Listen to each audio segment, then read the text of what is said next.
خواتین و حضرات، آپ کا داستان گو ملتان سے ایک نئی داستان کے ساتھ آپ کی خدمت میں حاضر ہے۔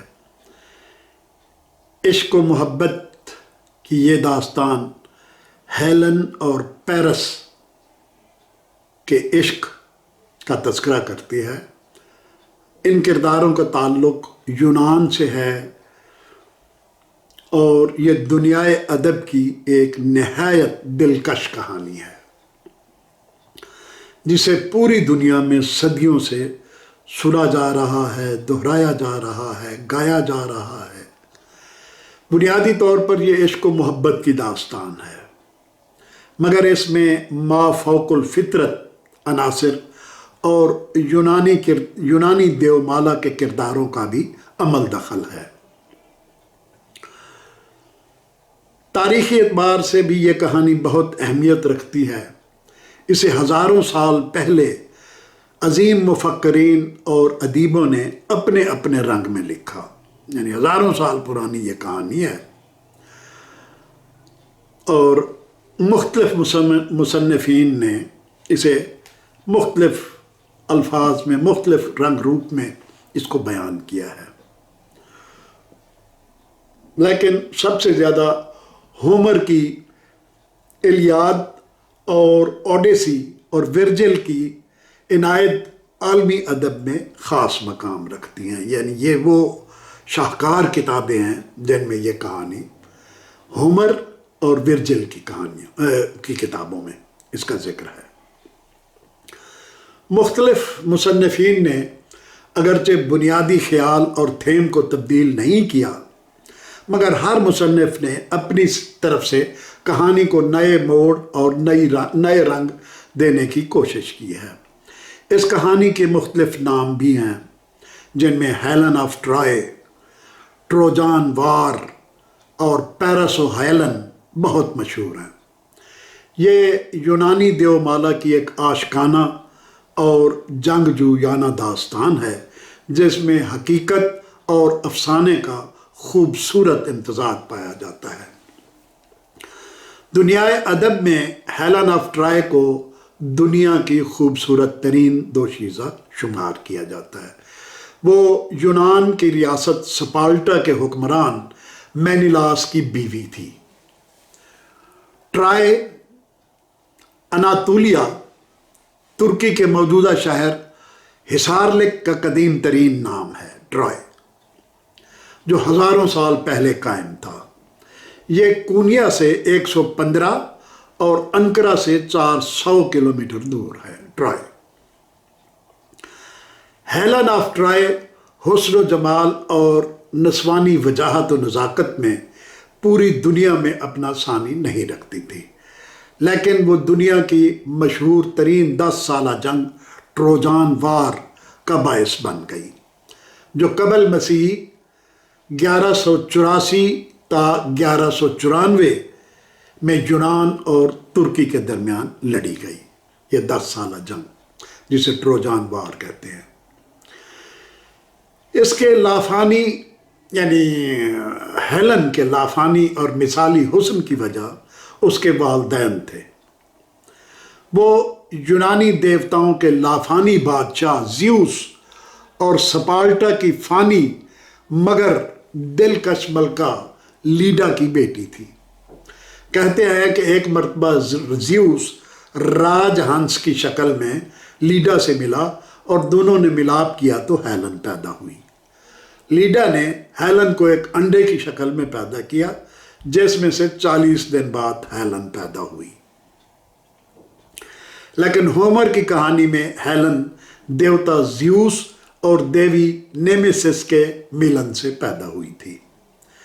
یہ ان زمانوں کی بات ہے جب یونانی، رومی، مصری اور ہندوستانی دیومالاؤں کے دیوی دیوتا انسانوں کی زندگیوں اور معاملات میں دلچسپی لیا کرتے تھے اور مداخلت کیا کرتے تھے۔ پیلیس اور ایک سمندری جل پری تھیٹس کی شادی کی تیاریاں ہو رہی تھیں، جس زمانے کی یہ بات ہے۔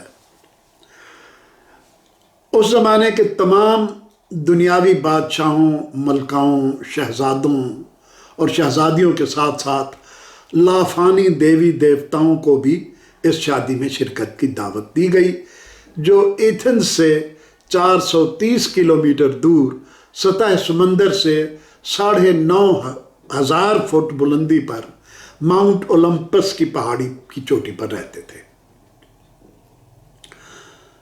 صرف ایک دیوی ایرس کو شادی کا دعوت نامہ نہیں بھیجا گیا، باقی سب کو بھیجا گیا، ان دیوی دیوتاؤں کو جو ایتھن سے 450 کلومیٹر دور ماؤنٹ اولمپس کی چوٹی پر رہتے تھے۔ ان میں سے صرف ایرس کو دعوت نامہ نہیں بھیجا گیا، کیونکہ وہ تصادم اور فساد کی دیوی مشہور تھی، اور شادی میں تصادم اور فساد کی دیوی کا کیا کام؟ مگر اس بات سے ایرس سخت برہم ہو گئی اور اسے اپنی توہین پر محمول کیا۔ اس نے فیصلہ کیا کہ وہ انتقاماً شادی کے تمام شرکاء کو بدمزگی اور پریشانی کا شکار کرے گی۔ چنانچہ شادی کی رات جب تقریب اپنے عروج پر تھی، ایرس ایک ویٹرس کے بھیس میں کھانے کے حال میں پہنچی۔ اس کے ہاتھوں میں چاندی کی ایک پلیٹ تھی جس پر ایک بڑا سا سرخ سیب پڑا ہوا تھا، جس پر لکھا تھا سب سے حسین ترین ہستی کے لیے۔ سیب پر یہ لکھا ہوا تھا کہ for the most beautiful lady of the world. یہ پلیٹ اس نے میز پر رکھ دی، جس کے گرد 3 دلکش دیویاں بیٹھی ہوئی تھیں، یعنی ہیرا، ایتھنے اور ایفروڈائٹی۔ تینوں کو چونکہ اپنے حسن اور دلکشی پر بہت ناز تھا، لہٰذا ان میں جھگڑا شروع ہو گیا کہ یہ سیب اس کے لیے ہے۔ ہیرا نے کہا، چونکہ میں تمام دیوتاؤں کی دیوی ہوں، لہٰذا میں وہ سب کچھ جانتی ہوں جو حقیقت ہے، اور حقیقت یہ کہ میں تم دونوں سے زیادہ خوبصورت ہوں، اس لیے سیب میرا ہے۔ افرودیتی نے مداخلت کرنا مناسب سمجھا اور کہا، پیاری دیویو، تم جانتی ہو کہ مجھے حسن و عشق کی دیوی کہا جاتا ہے، اور حسن و عشق کی دیوی، محبت اور عشق کی دیوی کے طور پر مجھے تخلیق کیا گیا ہے، پھر تم حسن کی دیوی سے زیادہ حسین کیسے ہو سکتی ہو؟ لہٰذا تم دونوں اپنی بڑیں ہانکنا بند کرو اور سیب میرے حوالے کر دو۔ شادی کے بعد بھی یہ بحث تینوں دیویوں میں برسوں جاری رہی، کیونکہ وقت اللہ فانی ہستیوں کے لیے کوئی معنی نہیں رکھتا۔ ان کی برسوں پر محیط اس فضول بحث و تکرار سے ان فرضی خداؤں کا بادشاہ زیوس بھی سخت ناراض تھا۔ آخر اس نے تینوں دیویوں کو بلایا اور کہا کہ ہر وقت کا لڑنا جھگڑنا بند کرو، تم تینوں ایک مقابلہ حسن میں شرکت کرو جس میں فیصلہ کوئی دوسرا شخص کرے گا۔ تینوں دیویوں نے اس سے اتفاق کیا اور بولی کہ اس دنیا کے فانی انسانوں میں سب سے زیادہ حسین اور وجیح مرد ٹرائے کا شہزادہ پیرس ہے، ہم اسے حیران و پریشان کریں گے۔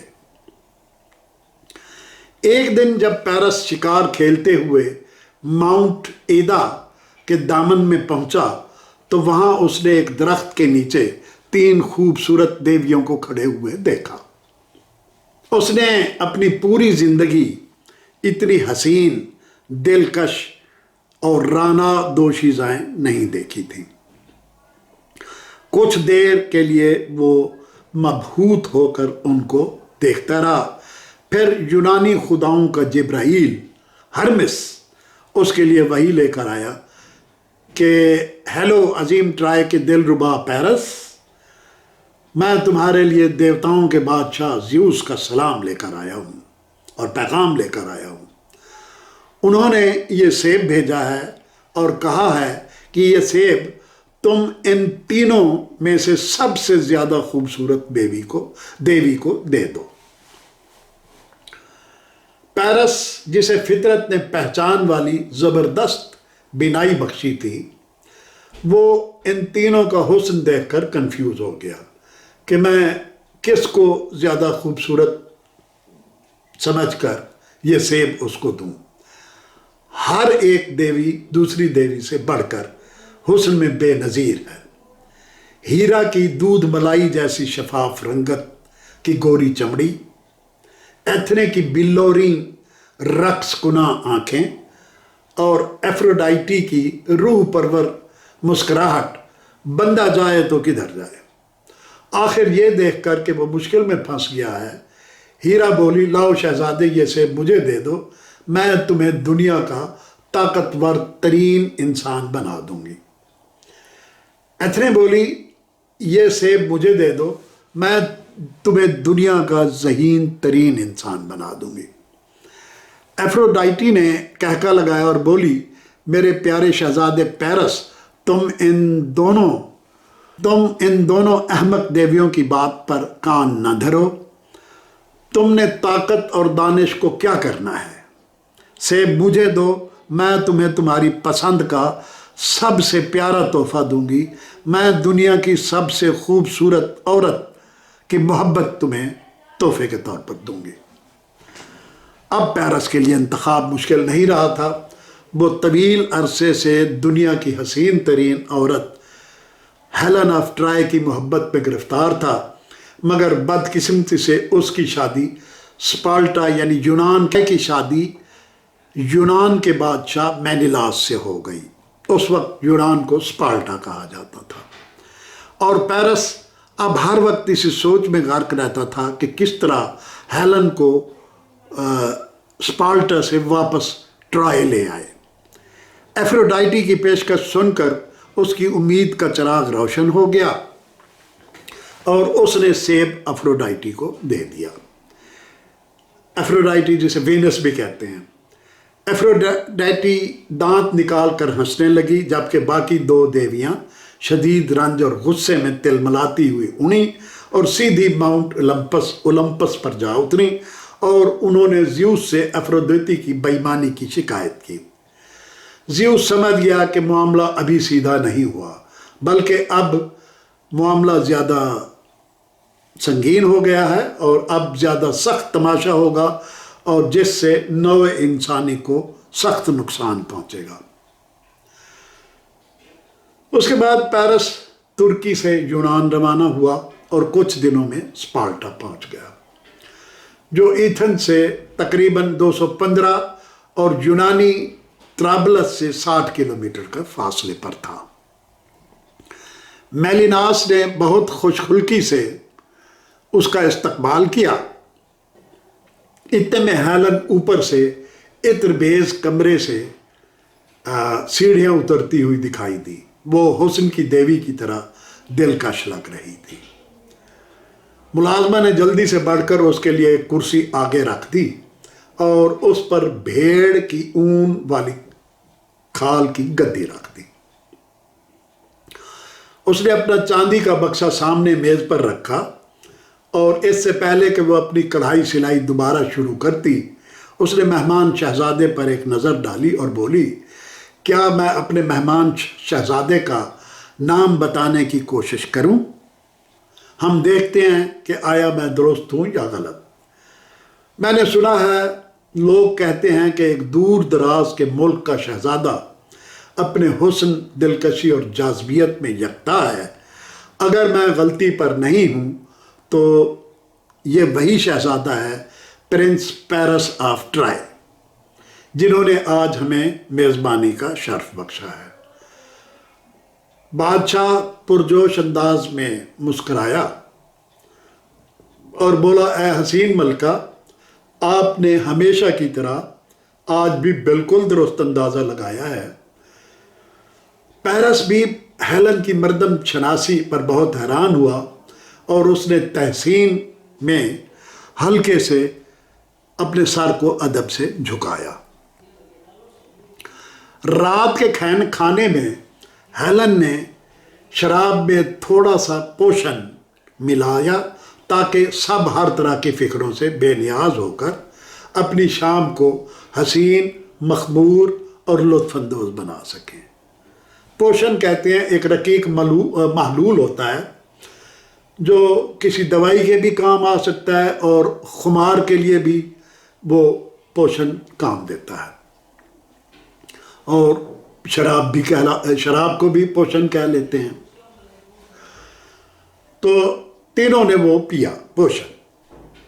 شراب کے خمار انگیز تاثر میں ڈانس کرتے ہوئے ایک بار پیرس نے ہیلن کے کان میں سرگوشی کی، اے دنیا کی خوبصورت ملکہ، آج رات محل کے پچھواڑے مجھے باغ میں ملیے، پھر ہم دونوں میرے جہاز میں دنیا کے خوبصورت ترین شہر ٹرائے کو بھاگ چلیں گے، یعنی ترکی بھاگ جائیں گے۔ اب چونکہ دیوی افروڈائٹی کی بھی ہیلن کو یہی ہدایت تھی، وہ بھی یہی چاہتی تھی، لہٰذا اس نے اقرار کر لیا۔ یعنی افروڈائٹی دونوں کو اب ملا رہی ہے، ہیلن کو بھی اور پیرس کو بھی۔ اس نے اس کے دل میں بھی یہی بات ڈال دی اور اس کو بھی یہی پیغام دے دیا دیوی وینس نے یا افروڈائٹی نے۔ لہذا ہیلن نے اقرار کر لیا۔ اس کے بعد میلیناس اپنے نانا کا جنازہ اٹینڈ کرنے کے لیے جزیرہ کریٹ چلا گیا اور پیچھے میدان صاف ہو گیا کہ پیرس اسپارٹا کی ملکہ ہیلن کو اغوا کر کے بھگا لے جائے۔ اس نے ملکہ ہیلن اور محل میں موجود جتنے خزانے، ہیرے جواہرات اور قیمتی اشیاء تھی وہ سب سمیٹی اور ہیلن کو لے کر اپنے جہاز میں بٹھایا، بحری جہاز میں، اور وہ ٹرائے کی طرف روانہ ہو گئے۔ اگلی صبح جب مینیلاس کو پتہ چلا کہ اس کا مہمان اس کی بیوی کو اغوا کر کے اور اس کی ساری دولت سمیٹ کر چلا گیا ہے، تو وہ غصے سے پاگل ہو کر کرسیوں اور صوفوں کو لاتیں اور کمرے کی دیواروں کو مکے مارنے لگا۔ ہیلن سے اس کا ایک بیٹا بھی تھا جس کا نام ہرمیون تھا۔ مینیلاس نے تمام دیوی دیوتاؤں کے سامنے قسم کھائی کہ اس کا انتقام نہایت بھیانک ہوگا۔ چنانچہ وہ اپنے بڑے بھائی آرگوس کے بادشاہ آغا ممنون یا ایگاممنن کے پاس پہنچا اور کہا، میرے محترم بھائی جان، ٹرائے کا وہ خبیث شہزادہ پیرس دھوکے سے ہمارا مہمان بن کر ہمارے خاندان کی عزت سے کھیلتے ہوئے آپ کی بھابھی اور میری بیوی کو اغوا کر کے لے گیا ہے اور میرا سارا خزانہ بھی لوٹ کے لے گیا ہے۔ مینیلاس نے اس کو بتایا اگاممنن کو کہ میں نے قسم کھائی ہے کہ جب تک ٹرائے کی اینٹ سے اینٹ نہ بجا دوں چین سے نہیں بیٹھوں گا۔ اب ہمیں یونان کی تمام ریاستوں کی افواج کو جمع کر کے ٹرائے والوں کو سخت سے سخت سبق دینے کی ضرورت ہے۔ آغا ممنون ایک سمجھدار حکمران تھا۔ جذباتی ہونے کی بجائے اس نے کہا کہ یوں ایک دم جنگ کی آگ میں کود جانے سے بہتر ہے کہ ہم سفارتی سطح پر ایک کوشش کر کے دیکھیں۔ میں ایک ایمبیسڈر ٹرائے بھیجتا ہوں جو پرامن طریقے سے ہیلن کو واپس لے آئے گا۔ پیرس کا باپ اور ٹرائے کا بادشاہ پریام ایک سمجھدار انسان ہے، امید ہے وہ جنگ سے پہلے ہی ہمارا مسئلہ حل کر دے گا۔ چنانچہ امن اور مصالحت کے نام پر ایک سفیر ٹرائے بھیجا گیا، مگر نہ تو ہیلن واپس آنے پر آمادہ ہوئی اور نہ پیرس نے اسے واپس کرنے کی حامی بھری، اور اپنے باپ سے بولا کہ ہمیں تو حسن و عشق کی دیوی وینس نے ملایا ہے، ہم ایک دوسرے کو چھوڑ کر دیوی کو کیسے ناراض کر سکتے ہیں۔ اس انکار کا صاف مطلب تھا کہ جنگ، یونان اور ترکی کے درمیان جنگ۔ اس کے بعد آرگوس کے بادشاہ آغا ممنون نے یونان کے تمام راجوں مہاراجوں کو جمع کیا، ان کو غیرت اور جوش دلایا اور ان کی مدد سے 1000 بحری جہازوں کی فوج تیار کی، اور یوں شہزادہ پیرس اور ملکہ ہیلن کے جنون خیز عشق نے